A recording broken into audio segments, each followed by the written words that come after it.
Welcome back to another episode of the Big Bets on Campus podcast presented by BetMGM. It is a Wednesday episode. That means it's the Weave crew. I am your host this week, Jim Root, joined by the other two members, Kai McEwen and Matthew Cox. We are here every midweek Wednesday with Stuckey and Co. taking the Monday and Friday episodes. We're taking you through the Wednesday and Thursday slates with a handful of segments, mainly the live dog of the week, the power games of the week, the mid-major games of the week, the trash man pick of the week, and a spotlight section at the end. Fellas, let's get right into it. Let's dive in. Let's look at the live dogs of the week. First, a recap of last week. Not as strong as we had done previously. I believe we swept the board last time we had recapped. Not so true this time. St. John's, nope. St. Joe's, nope. Delaware, no. Northern Iowa, no. Western Kentucky almost got there for both of you guys. They lost in overtime. Big bummer. At least they covered. Kai, we're going to find winners this week, right? Yes? Absolutely. 100% guaranteed. If they don't cover, Matt will let you live in his apartment for free. That is confirmed. We've already excavated the back office annex, Kai. So plenty of space. It'll be roomy. Not too bad of punishment if you don't. Okay. Yeah, Matt's always traveling all over the world anyways. He can Airbnb his place if need be. Don't you worry, folks. So you could be friends with Kai and I in downtown Chicago. Okay, let's look at Wednesday. Got a couple I picked out here. We'll see if they intrigue my co-hosts here. Providence, +8 at UConn. Syracuse, +5 at Clemson. And Temple, +8 at Cincinnati. Start with the Friars, a relentless underdog. Ed Cooley is one of the best ATS coaches as an underdog, just a hair above 60% in his career at Providence on a very large sample size. So you have to think they're going to compete. UConn hasn't been the same team as of late. Looking at Syracuse and Clemson, man, Clemson just lost to Louisville. So if you don't think they can lose this game, you're crazy. They can lose to anyone, not the elite ACC squad they appeared. And I know my friend Matt is high on Syracuse as a potential buy low candidate. So we'll see if we can talk him into the money line there. And then Temple and Cincinnati. Look, Temple's won at Houston. They have this in their range of outcomes. They are an erratic up and down team, and sometimes that's what you're looking for with a moneyline dog. The big question is Caleb Battle. He's been out due to personal reasons. His status is TBD. Matt, going to you. Any one of these really jump out to you as a strong candidate this week? Yeah, Providence does for sure, Jim. You said you had Cooley at over 60%. I think I have him at 57% from 2006 and forward. Regardless, his track record speaks for itself. I think it's over 60 at Providence if you take out the Fairfield days. Okay, gotcha. Okay. Still, yeah, his MO holds up here, and UConn. Well, I think they're maybe trending back in the right direction. I think they're a little bit of an overvalued team in the market still. So they're a team I'm willing to play on the Ed Cooley transit dog there, Kai. So I'm taking Providence. Don't trust Temple, and even though I like Syracuse, I don't think that's enough of enough value at +5 money line against Clemson. I would consider Providence. It's not going to be 8. That spread's enormous. I would definitely take Providence as a dog in that sense, +8. I don't see the spread being that high. But yeah, Providence beat UConn by double digits earlier this season. They could certainly do it again.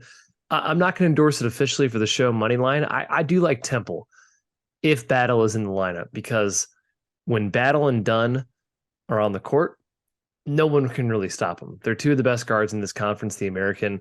And Cincinnati has had its faults. They've certainly been better as of late. But Victor Lock-in, I think, came back last game. He did not come back last game. If he's still out of lineup, he's a big piece of Cincy. And Jameel Reynolds for Temple can really take advantage if he's out of the game. So I lean towards Temple as a moneyline dog. I'm taking it, Jim. There you go. Jump on Temple. Matt, here, I'll clarify. Cooley as a road dog is 60.5% in his career. So maybe not as strong as a home dog, but hey, he's on the road here. So that works out well for us. Kai, I would tend to agree, given the form that UConn has showed recently. I doubt that they're laying 8 in that spot. So maybe the moneyline value comes down a little bit, but I actually am going to ride with the Friars. I feel strongly enough that they'll compete with their physicality in the paint. And given that, give me a close game, it's worth taking a little bit of a shot, splitting my bet between spread and money line there. Matt, no Syracuse? No Syracuse. I need +7 maybe converted to money line, but +5. I need a little more points to find value there. Just don't trust away from home. Unfortunately, that's when you lose to Louisville, like Clemson did, your analytical value goes down and your spreads get smaller. Yep. Okay, let's look at Thursday. UCLA is on the road at Utah. So Utah getting 5 points at elevation there. Northwestern +5 at Illinois. The Purple Cats are rolling right now. They're trying to sweep the Illini, get an in-state sweep over Brad Underwood's club. And Northeastern +8 at Drexel. Don't look now, guys, but Northeastern has won 2 in a row very easily, blown out 2 opponents. And Drexel's lost 3 in a row. Amari Williams got hurt, missed last game. They lost to Hampton without him, so they can lose to Northeastern as well. Kai, we'll start with you here. Between these 3, do any jump out at you for the Thursday slate? Man, I'm tired of fading Drexel. It has not gone well for me. I know they just lost to Hampton, but gosh, that's a team I can't figure out. UCLA, maybe. I think they're pretty much running into form, though, and I think they're a top 5 team in the country. So fading them scares me. But I do like the Purple Cats. Northwestern, why not, man? They've been playing so well lately. I don't mind riding the train one more time with them at an Illinois team that frankly is a little bit erratic. They certainly have the ability to lay a stinker. I saw one live at Illinois against Indiana, and Northwestern, they're nothing if they aren't steady. They're just rock solid. They don't make a lot of mistakes, and their backcourt's been great lately. So I like Northwestern, Jim. Yeah, the Illinois fans are driven nuts, but they're like, we don't know what team is going to show up. We have no idea which Illinois version is going to show up in March. And Matt, I believe Terrence Shannon is still out for that game, still in concussion protocol. So that tilts it even more towards Northwestern. This line could be lower than 4. Maybe this is only like +150. What about you, though? Yeah. Any of these 3 games jumping out to you? Yeah, I still don't like Northwestern there because of the Big Ten at home angle. It's just been so freaking strong so far this season. And then they played well without Shannon at IU. I mean, nearly almost beat the Hoosiers at Assembly, and the Hoosiers are playing as well as anyone right now. Utah, don't trust him without Gabe Matson. Just haven't been a different team since he's been out. I like Northeastern, though, right? I think it's a team that you're getting at an all-time buy low. There's been some lineup changes I think Bill Cohen's made there, and then you're catching Drexel, who is a completely different team without Amari Williams. I mean, he's their anchor up front. Without them, they have like no defensive backbone. So that could be like a really sharp pointing comet versus a really sharp falling knife there with Northeastern Drexel. I kind of like that angle, especially if you're getting +7 or +8. Yeah, Williams being out would be the point for me there. Justin Moore's been out. Jamie Bergens has been out too. They're better backcourt creators. Like that team is really, really limited right now by injuries. So if they're going to stay that shorthanded, I think Northeastern's worth a shot there in the season finale. Of course, that will be senior day for Drexel, but I believe they're only saying goodbye to 2 or 3 players. None of those injured guys. So we'll see how that one plans out. But any others, you guys, that you have looked through, seen on the Wednesday or Thursday slate that intrigue you? I know I only picked out 6 of these possible games. There's a lot of these moneyline dog spots in conference play. Matt, I'll go to you first. Anything that jumped out? I looked at Mercer versus Furman because I'm sick and I still have this weird affinity for Mercer as a team with high upside. I think we agree that their good is still very good. And I know Furman's been kind of a mini juggernaut, but it's a team that's prone to letdowns, right? Losing at home to the Citadel. So I think Mercer, you're going to catch probably 12, 13 points. I mean, you get a really juicy price there. I think it could be worth the flowers. It's the only one that really popped to me, though, in the mid-majored for Wednesday. Yeah, Furman needs to win out to win the SoCon. They've got to beat Mercer there and then win at Samford. So there are very high stakes for them. But look, they needed to do that when they lost to the Citadel. And They also almost lost at home to East Tennessee State as like a 13-point favorite. So I can see that, Matt. They have not been super convincing at times. Kai, what about you? Anything else? I considered Pepperdine at Santa Clara, but then I realized, Pepperdine on the road, not great. Pepperdine in general, not great. They just have they have the upside still offensively to pull a major upset, but I just don't think Romar's it. I don't think the team chemistry's it. So I stayed away there. Just Temple and Northwestern for me, Jim. That roster, it's so talented for Pepperdine, but the Waves have not really lived up to the talent level. Yeah, so to recap, Kai, you are going with Temple and Northwestern. Is that correct? Correct. Matthew, where are you going? Providence, Northeastern. Northeast special, baby. Let's go. Cooley and his former school. How fun. The old Cooley double special. Twofer. I believe he was at Fairfield. Oh, sorry. Fairfield. God, wrong. Matt. The other Northeast-based red and black team. Terrible take by me. Okay, yeah. Anyway, Cooley and Northeastern. Thank you. Yeah, how dare you? I'm going to do a little combination plate of your guys' offerings: Providence, Northeastern, and Northwestern. So the North Blank Stern combination there. I think it's worth it. I think splitting between spread and money line on those. Again, we'll see what the Northwestern price ends up being with Terrence Shannon out and the way Northwestern is trending. But those are the ones I'm going with. All right, our next segment that I actually forgot to mention in the opening, that is Blowout City. And I got to say, I'm very fond of the two I picked out here. So hopefully I can convince you guys. Last week, Louisville did not get crushed by Virginia. They hung around, avoided being crock-potted. So hat tip to the Cardinals. And Hofstra did destroy Hampton. Hofstra is just completely rolling down the stretch in CAA play, both straight up and against the spread. So, hey, if you see the Pride on your betting slip, your betting menu, maybe worth betting Hofstra because they've got one more win to clinch that regular season title. But guys, for our Blowout City Wednesday, I've got Maryland laying 18 at home against Minnesota. And Thursday, Gonzaga laying 20 at home to San Diego. Here's why I like those two. Maryland is a juggernaut at home. No surprise. We know this. 11-4 against the spread, +2 cover margin. If you take out the UCLA game where they got smashed by an elite team, the cover margin goes up to like 6 a game. They are fully capable of destroying teams. And Minnesota is on a very tough short turnaround. They played at Illinois on Monday. They have to go out to College Park, time zone away, 48 hours later. I think that's a terrible spot for them. So I like Maryland there. And on Thursday, Gonzaga playing a shorthanded team that already doesn't play any defense. That would be San Diego, the Toreros.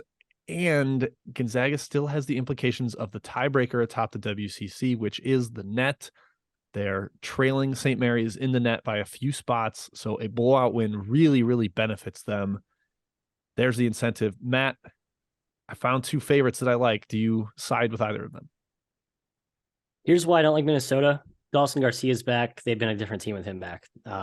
Yes, the spot is terrible, and I think that actually could negate the Garcia factor, but the fact that they have been competitive against Illinois and Penn State 2 straight games makes me think that they could be a little bit undervalued right now.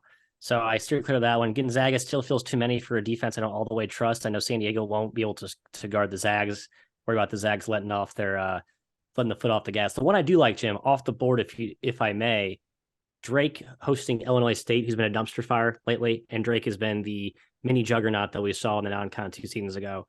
I think they keep it going here as we head closer toward Arch Madness in St. Louis, Kai. I'm going to rebut Matthew's point on Minnesota. I'm going to push back a little. Yes, they were decent in those 2 games, but they were playing shorthanded Illinois, who we just talked about is super erratic. They did not have Terrence Shannon, so great. They hung around there. And look, Penn State at home losing by 8. I'm not like super blown away by that performance. That's not some great shakes, unstoppable juggernaut. So I think Maryland at home still a good bet. Kai, did I convince you on either one, or are you going with Matt's bet there? I'm going Zags for sure. I think they destroy San Diego for the points you mentioned. San Diego, their defense is terrible, and Gonzaga, the best offense in the country, will score at will. Mark Few is very aware where the net stands right now. He knows he needs to blow them out. Not that he's not going to try anyways, but I think it's a little extra motivation. I actually lean towards Minnesota against Maryland. The first game, Maryland was up by 42 points against Minnesota. Garcia wasn't there. Carrington wasn't there. That game played 61 possessions, so Minnesota succeeded in making it a slog. They just didn't have the talent or the shooting that night. It was brutal. I don't think Minnesota's going to win, but 18 points is a lot. So I'd probably lean towards them covering in a game that could play 60 possessions. Folks, these two are crazy going against Big Ten home court there. I believe the Illinois spread on Ken Palm was like 17, and it ended up being 14.5 in real life. Mm-hmm. So does it get more intriguing if it's down at like 15.5 here instead of 18? I think that's because of Shannon, though. Yeah. I don't think it'll be that. I think it'll be 18. Okay. All right. Ish. Yeah. All right, guys. Power game of the week. Next segment. This is typically the showcase. Great matchups at the top of the country. We typically have a Big 12 game here, but the Big 12 front-loaded their schedule on Big Monday and Super Tuesday. So we don't have a great slate here. We already discussed Providence at UConn, Northwestern at Illinois, UCLA at Utah a little bit. Those could be argued as maybe the 3 best games of Wednesday and Thursday. So we're going to go to some sort of more off-the-radar big bubble implications, starting with Iowa at Wisconsin. Badgers are really against the wall here. basically exactly on the cut line. Any bracketology you look at, they're probably the last team in or the first team out. They are living dangerously at this stage. They just lost at home to shorthanded Rutgers. Kai, can they get it done against Iowa? Once again, Big Ten home court, which is 68-41 against the spread this year. Are you going to buy in on the Badgers? Yeah, and it's a short number, and Iowa is 3-6 against the spread as a road team. They're not as good away from home. But gosh, I'm kind of done with Wisconsin. Rutgers. What are we doing? We just did this, guys. Yeah. We just did this dance. Come on, Rutgers loss was disappointing. Rutgers, no McConnell, no Mag, and still won that game against Wisconsin. That's ridiculous. Not to mention Wisconsin beat Iowa in their first matchup. That was at Iowa. Iowa didn't have Chris Murray. Didn't have Chris Murray in that game. So I do think Iowa comes out looking for blood here. And I think Wisconsin's season effectively ends with this game. Yeah, Iowa by 7. I mean, it's hard to really beat Wisconsin badly. I just think they're outclassed. The Big Ten, I think we learned quickly what Big Ten teams are really bad, and it's the ones that can't really defend their home court consistently at all, especially in good spots. I think that was sort of a telltale sign. The Rutgers deflation. So yeah, I'm all in on Iowa here, Jim. Interesting. Wow, look at you. Just a note, Wisconsin 3-9 against the spread at home. They're the exception to the Big Ten rule. They're just not good. They're just bad. Yeah. They have 9 Q1, Q2 wins, Matt. Somehow they have managed to be good enough to be where they're at. It's also really funny. I feel like every show we do, Matt's like, all right, I'm done going against Big Ten home. And then we talk about like 3 Big Ten games. He's like, I like the road team. That's okay. We love our Matthew. The other one I want to talk about is Kentucky at Florida. Florida maybe trending way down here. KenPom has the spread -2. I would wager very comfortably that Kentucky is favored with no Colin Castleton since he broke his hand. Yes. Florida's first game without him, they got smashed at Arkansas. Just no chance on the road there. Kentucky actually trending up a little bit. Matt, this is a golden opportunity. Golden, Florida coach. Golden opportunity for a Q1 win for the Wildcats. Continue to shore up that resume, and you're playing a team that's shorthanded, but it's still going to be comfortably a Q1 win on the road. And they took care of them at Rupp with Castleton in the lineup. Why shouldn't we back Big Blue Nation here? No, I think we should. I've been a Florida backer most of the season. Stubbornly, the market's been shading their way pretty. You see their odds maker opener prices and early market bet into prices always skew higher than what KenPom and Bart Torvik have them set at. But here without Castleton, different team. I think they're a hard sell at this point. Kentucky, you're right. I know it's going to be a hostile environment, big opportunity for Mr. Golden to get a key win there, kind of right the ship after a frustrating season. I still think the Cats get it done, though. I do, too. Without Castleton, there's no hope here. Game 1, he had 25 points, 8 boards for Florida in a losing effort. Sheboy's stat line that game, he was 2 for 14 from 2. Sheboy, 2 for 14. The guy works around the bucket. Yeah, total anomaly. Castleton's gone. Florida doesn't have him. I think it's Kentucky by a fair margin in this game. Yep, big agree. I like Kentucky. I think, unfortunately, Florida's playing out the string a little bit, and everything they did well, interior defense, playing through the post, getting passing out of double teams with Castleton getting attention, it was all based on Castleton. I don't know how they score. They cannot shoot the ball, and their defense is way more vulnerable without a mobile shot blocker the way Castleton is. So, yep, I'm with Kentucky there. I think they take money. I could see that game closing like Kentucky -3. And I would still probably take the Wildcats. We'll see. And in the end of this show, in the spotlight section, you'll hear that SEC home court, not all that strong. So potentially an angle there. All right, next up is mid-major game of the week. Have a few to highlight here. Top of the board, New Mexico at Boise State on Wednesday. The Broncos laying 6 at home at Taco Bell Arena in Boise. Great name on that. New Mexico has fallen to the outside looking in of the bracket.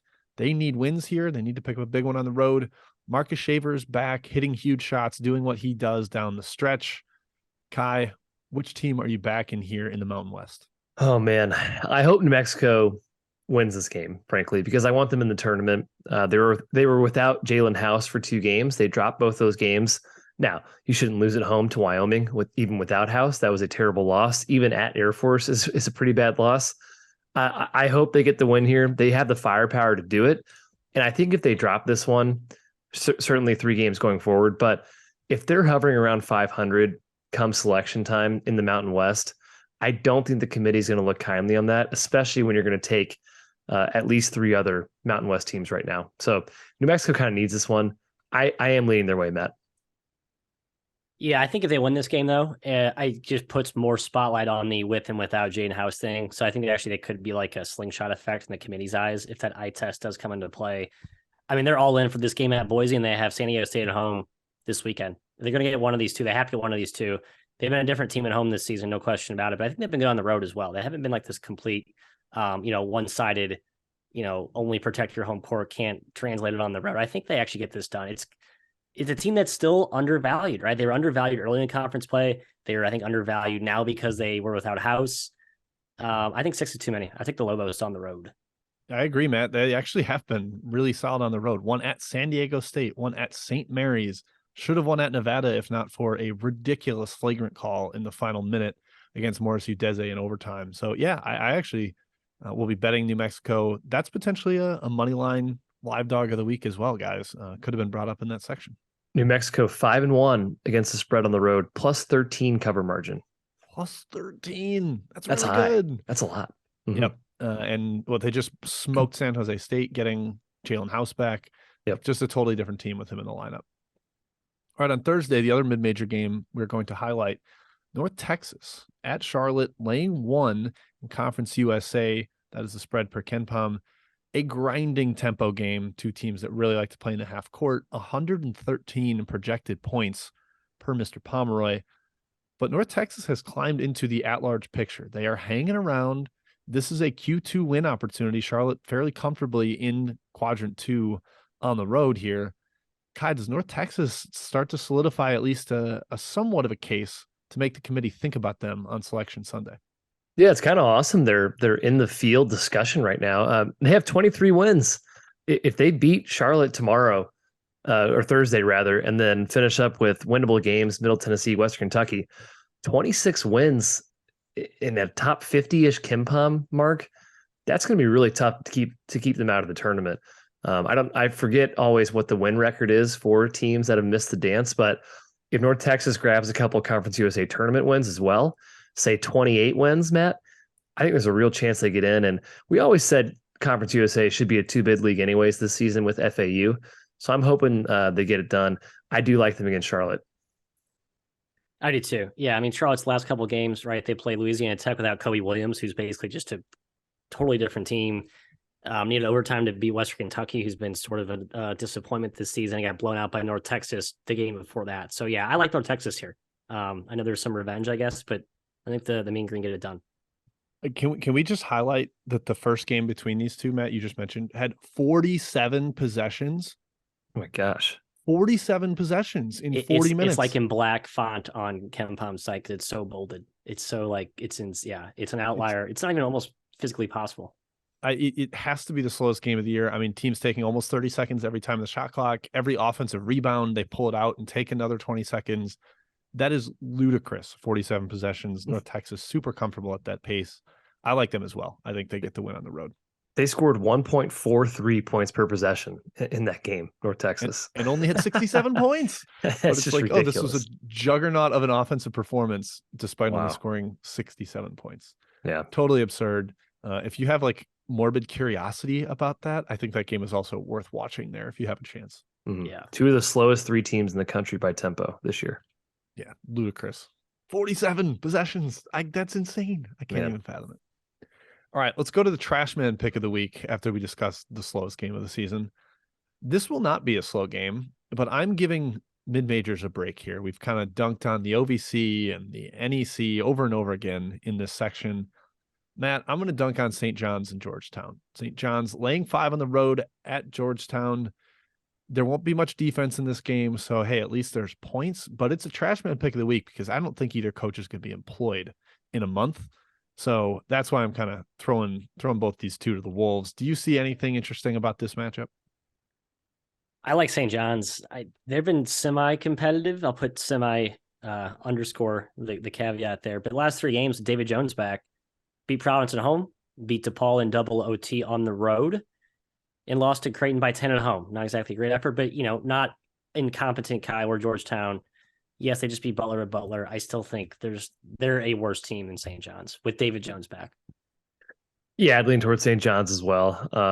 It's going to be sloppy. There's going to be a lot of dumb mistakes because both teams are not well coached, frankly. A slight apologies to Mike Anderson there, but mostly Patrick Ewing, his coaching ability is obviously well documented. It's a trash game, Jim. I'll probably stay away from it in general. Yeah, lean St. John's on whatever the number is going to be. Yeah, St. John's has been been without Andre Curbelo due to, I believe, coach decision. Like it just this chemistry experiment with him and Pasha Alexander was kind of always doomed to fail. I think that was the easy answer in the preseason. I think we said it on our Big East preview pod and 3-man weave. And yeah, it's been a nightmare for them. I do love AJ Storr, the freshman. Going to give him a shout out. I think he's going to be really, really good wherever he ends up. I don't know if he'll stay at St. John's if they change coaches, but very intrigued by his potential. All right, guys, let's now go to the final segment of our show. That would be the spotlight section. And I have the spotlight shining on conference splits here. We're going to talk about the best home and road ATS conferences, best and worst, actually. And then also totals. Certain leagues have tilted way, way towards the over. We're going to theorize as to why that might be and whether it will continue down the stretch. Starting with home court, no surprise here, guys. The Big Ten, 68-41 against the spread. Our home teams, 62.4%. It's been even stronger in January if you throw out some of the December results where the games maybe weren't as grueling, not as late in the schedule. Matt, they just have great home environments, right? Like that's kind of the biggest thing. Do you think officiating is a big part of it as well? Yeah, I do. Big Ten fans will certainly tell you as such. And there's been some kind of back of the napkin analysis on Twitter. It like breaks down some of the fouling rates by both teams home and away. And I think there's a real effect home team on the whistle, home team tend to get a little friendlier whistle. And with so many of these teams that play physical, I think that edge does kind of matter. So yeah, this is real. I mean, it's like legit 5 points this year. Kai, other conferences worth looking at here. The OVC, 32. Sorry, did you have something to add on the Big Ten? I'll after you after you go through these, I'll do my spiel here, Jim. Okay, the OVC 32-18. Now that is per Bet Labs. I feel like that's missing games. That I don't think there's only been 50 games in the OVC. Potentially could be lacking some of the samples, so I'm not going to put a ton of stock in that yet. The Summit 45-36, about 56%. The MAC also like that, Matt. The Mid-American. However, over the last month, only 23-27, which makes more sense to me. There's not a ton of travel in that conference. You're basically in Ohio or Michigan. Not a lot of tough flights or drives. Buffalo really the only trip that I think intrigue or is difficult for most. So I think that one is going to come back down to 50% as we go on. On the other hand, the MVC, Missouri Valley, 57-47, but 26-18 over the last month. That's been rising. Could see that happening in the last couple of games here before Arch Madness. Kai, your takeaways from that group of strong home court leagues? I've been thinking about why certain leagues are like this, and I think the answer is parity within the league. Teams largely the same or at least closely rated, they tend to do better at home because they have the extra home court environment behind them. You look at the Big Ten, 12 teams in that conference rank between 19 and 64 on KenPom. 9 are between 26 and 64. That's not a very big spread. So these teams are pretty evenly matched. I think that's a big part of it. Same story in the OVC. Same story in the Summit outside of Oral Roberts. The MAC is a bit weird. There are 7 teams that are really close to each other, the bad teams. I'd say that's a little bit more of an outlier, Jim, and you mentioned it's coming down. Yeah. In the Valley's case, where there is some parity, that league has always had really strong home courts. And I think, frankly, the way the teams travel to these places, I think they take buses, the Valley, to all these places, and these environments are pretty hostile. They have really good home crowds there. So the Valley is just kind of a strong home court for that reason. Yeah, I mean, I think their parity is everything. Like physicality there too, which again could contribute to reffing. Sorry, Matt, go ahead on parity. No, yeah, I think I hit it for once. I'm just kidding. No, yeah, I think they're all competitive leagues, and you're right. I think some of the travel burdens, I guess, are stronger, especially in the Valley. Like I know it's not as geographically dispersed as like the WAC or something, but it's not it's not always going from St. Louis to Chicago or anything. These are kind of teams, places that aren't near big cities, tougher to get to. Yep. All right. Let's talk worst home court. And I think you'll sense, especially the worst league makes a lot of sense to us. The Metro Atlantic, 33-55 against the spread. Our home teams, that is 37.5%. There's very little travel for most schools in this league outside of the Buffalo trip over to Canisius and Niagara. And Canisius isn't very good. They played some games not even at home. They had to play at Niagara because of, I believe it was a storm situation going on with the facility. So that hurts the home court. Very little travel in the Northeast. Matt, this doesn't really surprise us, right? No, I think we've been saying this for a while. Northeast cluster conferences don't give too much stock to home. And this is, I think, the microcosm of that. Yeah, this one does go against parity a little bit, but they are so close together. Perhaps it just negates it. Yeah, there is, a powerhouse, Iona at the top, and then there's some drags. Marist has been really, really bad this season, and I think that might contribute to it too. I know they haven't been very good at home, really anywhere. SoCon also in here as one of the worst home court advantages, 30-50 against the spread are the home teams. This one, I think, has the opposite of parity, Kai, where there's some really good teams that have separated themselves atop the league. And then you have VMI, the Citadel. They have really, really struggled. East Tennessee State's had a lot of injuries. So I think this one makes a little bit of sense as well. Yeah, good teams, bad teams. Basically the split there. Yep. Home court matters more if you're good. Yes. In general, like you're going to have more fans there. You're going to get more of a boost from playing there. It just means a little bit more. Yep. CUSA 39-50 against the spread at home. I thought this would be a little higher, but look, there's only so many UTEP trips you can make all the way out west. The rest of it maybe not as strong of travel. And again, Florida Atlantic, North Texas, UAB, pretty clearly the top three there. I think that helps separate this a little bit. Yeah, I agree. And then the SEC, the lowest home court advantage for any of the power conferences, 45-53. Again, this is only 46%. It's not some massive like auto bet angle, and it's stabilized in February. Home teams are 21-17 against the spread. A little bit surprising given the way we perceive a team like Auburn or Arkansas as being a lot better at home. But yeah, South Carolina's terrible. Teams have blitzed them at their place. I don't think that home court matters really at all. And there's a couple other situations where maybe it's just not as strong this season. Last but not least, we're going to talk over and under leagues, and really the only super strong angles here on the over side. And that makes sense given how strong overs have been just throughout the entire country this season. Yeah. I believe over the past month, they're hitting at like 57%. Efficiency and pace have been a little higher than in history or than history would indicate, which means points. Matt, the American, a league we typically think is poor shooting, all defense, 52-25 to the over with a +7 cover margin almost. Now, OT skews margins here. That's never going to help an under, and it's always going to help over. So keep that in mind. But what is it about the American, Matt, that we think is creating such a massive over environment? Some of the changes in coaching, it's a faster league than it used to be. It used to be much more of a half court grind out type of league, but now you have South Florida running, Tulane runs at a breakneck tempo, Memphis obviously runs, Cincinnati's running now, SMU's running under first year coach Rob Lanier, even Tulsa, even though they probably should not be running, they're playing at a faster tempo. So yeah, I think it's mostly pace driven. Just most of the prices haven't adjusted to the new normal, I guess, across the board. Yeah, and Tulsa has like an all-time bad defense for this league. So a lot of their games go over because they're giving up 90 to 100 every night. Kai, how about the Mountain West? Is there anything about that league that jumps out to you that would be leading to overs? Because they're 52-26 to that angle, almost 67%, 2/3 of the games. What are you seeing with the Mountain West here?